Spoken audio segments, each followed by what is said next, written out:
আমার নাম দিনময় গোয়াজা। আজকে আমার আপিল শুনানি।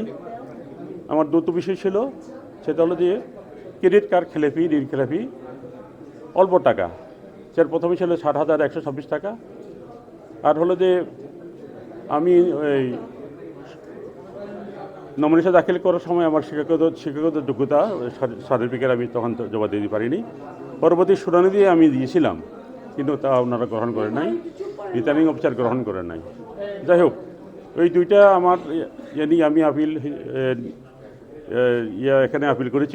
যেটা ওনারা কমপ্লেন করেছেন, যেটা একটা হলো যে ক্রেডিট কার্ড খেলাপি, আরেকটা হলো যে আমার যে কোয়ালিফিকেশন যে সার্টিফিকেটে দিই নাই, এটা যথারীতি দিয়ে সেদিন আমি ব্যাগে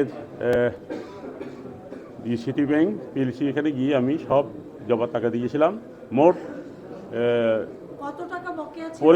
সব কিছু 22,700 টাকা এরা নিয়ে ফেলছে, কিন্তু আমি জানি না এখানে কত। ওনারা তো এখানে অনেক কিছু চার্জ করে নিয়ে ফেলেছে।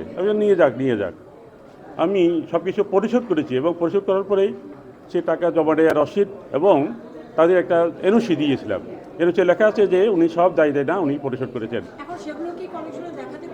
হ্যাঁ, ওনারা দেখছেন বলে এমন মনে হচ্ছে না। ওনারা তো খালি বলেছেন স্টেটমেন্ট না, বিবরণী, ঋণ বিবরণী। আমি কিন্তু ঋণ বিবরণী নিয়ে আসি না, ওনারা দেন নাই ঋণ বিবরণী। যেহেতু আমি এর আগে আমি ক্লোজ করেছিলাম। নামঞ্জুর হয়েছে। হ্যাঁ, নামঞ্জুর হয়েছে, নামঞ্জুর হয়েছে। আমি মনে করি না। কেন আমি সব টাকা পরিশোধ করেছি, একটা শূন্য করেছি। ওনারা বলেছে দায় দেয় না, আমার সব কিছু পরিশোধ করা হয়েছে, আমার সাথে আর তাদের কোনো ইয়ে নাই।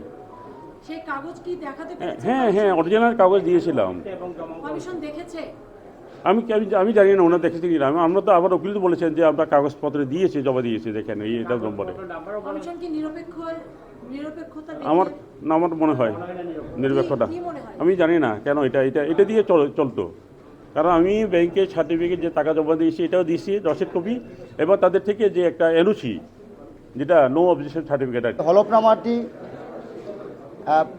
নির্বাচন কমিশন যে নতুন ফরম্যাট চেয়েছিল, আমি পুরান ফরম্যাটে আমার হলফনামাটা দাখিল করি এবং আমার অঙ্গীকারপত্রটি আমি দিতে পারিনি। তো নির্বাচন কমিশন পরে আপিলে আমি নির্বাচন কমিশনকে আমার নতুন হলফনামার যে পূর্ণাঙ্গ কপি সেটা দিয়েছি এবং আমার ব্যক্তিগত অঙ্গীকারপত্রটা দিয়েছি। মাননীয় নির্বাচন কমিশন আমার তা গ্রহণ করে আমাদেরকে গাজীপুর 1-2 আসন নির্বাচন করার জন্য আজকে বৈধ ঘোষণা করেছেন।